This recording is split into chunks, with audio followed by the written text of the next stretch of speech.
कक्षा 8 के लिए आज हम व्याकरण में पढ़ेंगे समास। समास के बारे में आज हम अध्ययन करेंगे। क्या होता है समास? शब्द रचना की तीसरी विधि है समास द्वारा शब्द निर्माण। इसमें दो या दो से अधिक शब्दों के मेल से एक नया शब्द बनाया जाता है। क्या होता है? शब्द रचना की तीसरी विधि। पहली और दूसरी कौन सी होती है? उपसर्ग और प्रत्यय। तीसरी विधि होती है समास। समास के द्वारा हम शब्द बनाते हैं। इनमें दो या दो से अधिक शब्दों के मेल से एक नया शब्द बनाया जाता है। जैसे आप ये देखिए नीचे, एक शब्द है आपके पास राष्ट्र और दूसरा शब्द है पिता, और नया शब्द इससे मिलकर बना राष्ट्र पिता। एक शब्द है आपके पास नीला और दूसरा शब्द है कंठ, तो इससे मिलकर जो शब्द बना वो होगा नीलकंठ। शब्द है आपके पास दश और दूसरा शब्द है आपके पास आनंद, तो नया शब्द क्या बना? दशानन। दशानन किसको बोलते हैं? रावण को। 10 आनन वाला, 10 सिरों वाला कौन होता है? रावण। एक और शब्द है आपके पास घोड़ा और एक और शब्द है सवार, दोनों को मिलाकर बना घुड़ सवार। समास प्रक्रिया में जिन दो शब्दों का मेल होता है उनके अर्थ परस्पर भिन्न होते हैं। दोनों शब्दों के अर्थ अलग अलग होते हैं तथा इन दोनों के योग से जो नया शब्द बनता है उसका अर्थ इन दोनों से भिन्न होता है। जैसे हमने यहाँ पर पढ़ा, एक शब्द था राष्ट्र, दूसरा शब्द था पिता। तो राष्ट्र का मतलब होता है देश और पिता मतलब होता है जनक। तो दोनों को मिला के जो नया शब्द बना वो हुआ राष्ट्रपिता। राष्ट्र का जो पिता है, राष्ट्र का जो जनक है, उसको हम राष्ट्रपिता कहते हैं। इसका मतलब राष्ट्र का अर्थ अलग होता है, पिता का अर्थ अलग होता है। इन दोनों को मिला के जो शब्द बना राष्ट्रपिता, उसका मतलब इन दोनों से अलग होता है। समास की परिभाषा। समास वह शब्द रचना विधि है जिसमें अर्थ की दृष्टि से भिन्नता रखने वाले दो या दो से अधिक शब्द मिलकर किसी अन्य स्वतंत्र शब्द की रचना करते हैं। समास रचना में भाग लेने वाले पहले शब्द या पद को पूर्व पद तथा दूसरे शब्द को उत्तर पद कहा जाता है। पूर्व पद एवं उत्तर पद के योग से बनने वाले नए शब्द को समस्त पद कहा जाता है। जैसे पूर्व पद राजा, उत्तर पद पुत्र, समस्त पद इसका बना राजपुत्र। कहने का मतलब है पूर्व पद यानी कि आगे वाला जो आपका शब्द होता है, उत्तर पद यानी कि पीछे वाला जो शब्द होता है, इन दोनों को मिला के जो शब्द बनता है वो कहलाता है समस्त पद। प्रतिदिन, प्रति प्लस दिन को मिला के नया शब्द बना प्रतिदिन। फिर हम देखेंगे कि समास विग्रह किसे कहते हैं। समस्त पद के सभी पदों को अलग अलग किए जाने की प्रक्रिया समास विग्रह कही जाती है। यानी कि आपने जो समस्त पद बनाया है, इनके पदों को वापस से अलग अलग करने का जो काम होता है वो समास विग्रह कहलाता है। समस्त पद है आपके पास यश प्राप्त, और समास विग्रह हम इसका करेंगे यश को प्राप्त। फिर है आपके पास नया शब्द अकाल पीड़ित। अकाल पीड़ित को जब हम इसका समास विग्रह करेंगे तो होगा अकाल से पीड़ित। समस्त पद है आपके पास दाल चावल, इसका हम समास विग्रह करेंगे तो होगा दाल और चावल। देशवासी, इसका समास विग्रह करेंगे तो हमें मिलेगा देश का वासी। इस तरह से आप देख सकते हैं कि समास विग्रह प्रक्रिया के दौरान दोनों पदों को अलग अलग किया जाता है, साथ ही दोनों के बीच यथा आवश्यकता कोई न कोई कारकीय चिन्ह भी लग सकता है। कारकीय चिन्ह जैसे आपने पढ़ा है, कर्ता ने कर्म को करण से, वो जो कारक चिन्ह होते हैं वो भी इसमें लगाए जाते हैं। समास का अर्थ समझने के बाद अब हम देखेंगे समास के भेद प्रभेद। समास के भेद कौन कौन से होते हैं ये हम देखेंगे अब इसमें। समास के निम्नलिखित 4 भेद होते हैं। कौन कौन से भेद होते हैं समास के? तत्पुरुष समास, बहुव्रीहि समास द्वंद्व समास, अव्ययीभाव समास। तत्पुरुष समास के भी इसमें दो भाग दिए हुए हैं, पहला है कर्मधारय समास और दूसरा है द्विगु समास। अब हम इनका एक एक करके अध्ययन करेंगे। सबसे पहला समास है हमारे पास तत्पुरुष समास, जिसके हमने अभी आपको दो भेद बताए थे, कर्मधारय समास और द्विगु समास।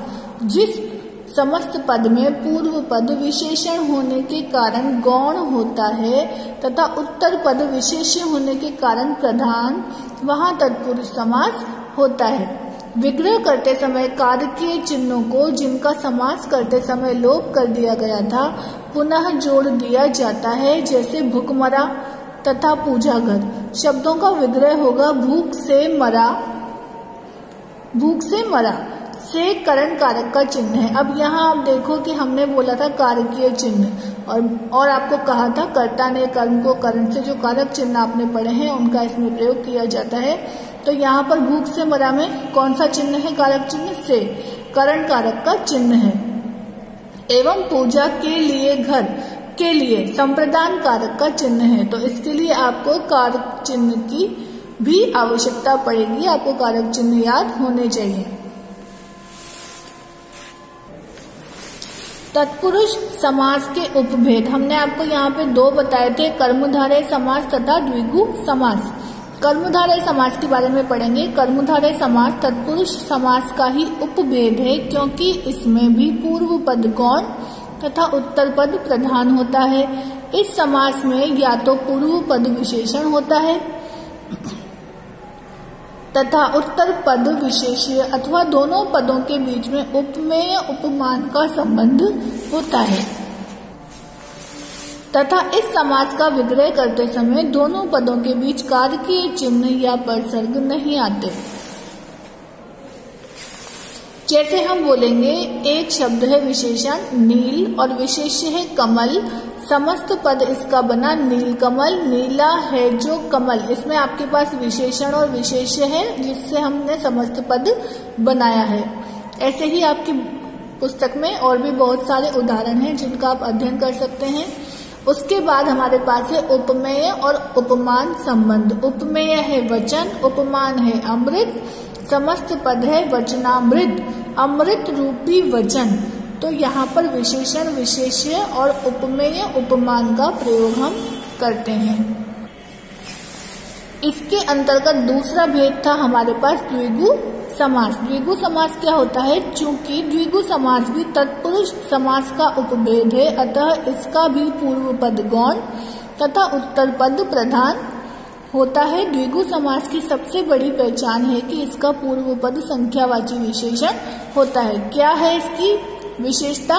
कि पूर्व पद संख्यावाची होता है। ये आपको ध्यान रखना है कि इसका पूर्व पद संख्यावाची होता है। इसके अलावा इसका उत्तर पद किसी समूह का बोध कराता है। पहली बात तो क्या है? पूर्व पद संख्यावाची होता है और इसका उत्तर पद किसी समूह का, किसी ग्रुप का बोध कराता है।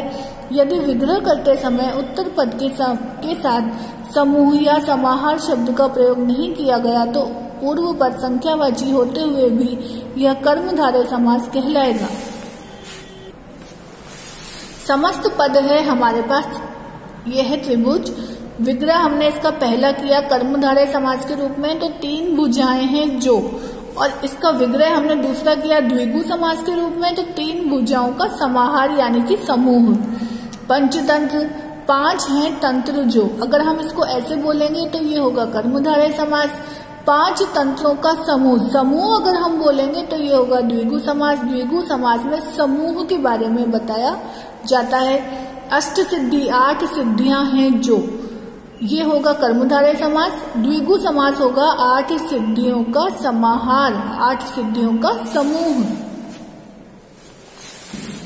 दूसरा हमारे पास समास है बहुव्रीहि समास। बहुव्रीहि समास के दोनों पद गौण होते हैं। वस्तुतः बहुव्रीहि समास के दोनों पद परस्पर मिलकर किसी तीसरे पद के बारे में कुछ कहते हैं और यह तीसरा पद ही प्रधान होता है। उदाहरण के लिए नीलकंठ शब्द नील तथा कंठ इन दोनों पदों से मिलकर बना है। यदि इस शब्द का विग्रह नीले रंग का कंठ किया जाए तो विशेषण नीला तथा विशेष्य कंठ होने के कारण यह कर्मधारय समास का उदाहरण होगा। किंतु यदि इसका विग्रह किया जाए नीला है कंठ जिसका अर्थात शिव, तो यही उदाहरण बहुव्रीहि समास का हो जाएगा, क्योंकि इस विग्रह में नील तथा कंठ दोनों पद मिलकर तीसरे पद शिव की विशेषता बताते हैं। तो बहुव्रीहि समास में जब हम इसका समास विग्रह करते हैं तो हमें उसका तीसरा अर्थ प्राप्त होता है, एक नया ही अर्थ प्राप्त होता है।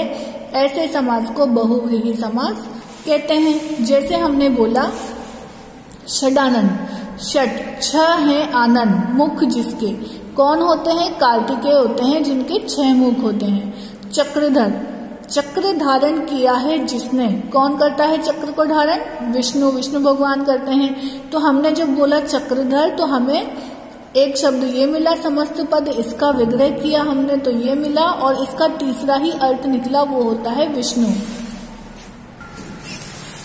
अब हम पढ़ेंगे द्वंद्व समास के बारे में। द्वंद्व समास में दोनों पद प्रधान होते हैं, अर्थात कोई पद गौण नहीं होता। समस्त पद बनाते समय दोनों पदों को जोड़ने वाले समुच्चय बोधक अव्ययों और तथा या आदि को हटाकर और उनके स्थान पर योजक चिन्ह, एक छोटा डैश लगा दिया जाता है, जैसे चाय या कॉफी के स्थान पर चाय कॉफी। इसके और भी यहाँ पे उदाहरण दिए हुए हैं, वो देखेंगे। माता पिता, माता और पिता। नदी नाले, नदी और नाले। बाप दादा, बाप या दादा। छोटा बड़ा, छोटा और बड़ा। तो यहाँ आप देखो और या और तथा ऐसे शब्दों का इसमें प्रयोग करते हैं इस छोटे से योजक चिन्ह को हटा के। समास का एक और हमारे पास प्रकार है अव्यय भाव समास। अव्यय भाव समास को पढ़ने से पहले आप ये ध्यान रखिएगा कि अव्यय क्या होते हैं। जिस समास का पहला पद कोई अव्यय अविकारी शब्द होता है उस समास को अव्यय भाव समास कहते हैं। जैसे यथा, समय, पद यथा और समय के योग से बना है। इसका पूर्व पद यथा एक अव्यय है और इसका विग्रह होगा समय के अनुसार। यहाँ आप देखिए कि समस्त पद है यथाशक्ति, अव्यय है यथा, विग्रह शक्ति के अनुसार। भरपूर, भर अव्यय है, विग्रह है पूरा भरा हुआ। आमरण अव्यय है आ और विग्रह है मरण तक। बेमिसाल अव्यय है बे, विग्रह है जिसकी मिसाल ना हो। तो इस तरह से आपको अव्यय या अविकारी शब्दों का ज्ञान इसमें होना चाहिए, तब आप अव्यय भाव समास को समझ पाएंगे। तो अव्यय या अविकारी शब्दों को पढ़ने का अभ्यास करें, प्रयास करें कि कौन कौन से शब्द इसमें अव्यय होते हैं। तो आज हमने अध्ययन किया समास का, समास के भेदों को पढ़ा और समास के भेदों के बारे में समझा। आप इनको पढ़ें, अपनी पाठ्य पुस्तक में से इसका अभ्यास करें और पाठ्य पुस्तक पाठ के पीछे आपके दिए हुए प्रश्न उत्तर करें। अपनी पाठ्य पुस्तिका में, अपनी कॉपी में भी उसको करें और समास का अभ्यास करें। धन्यवाद।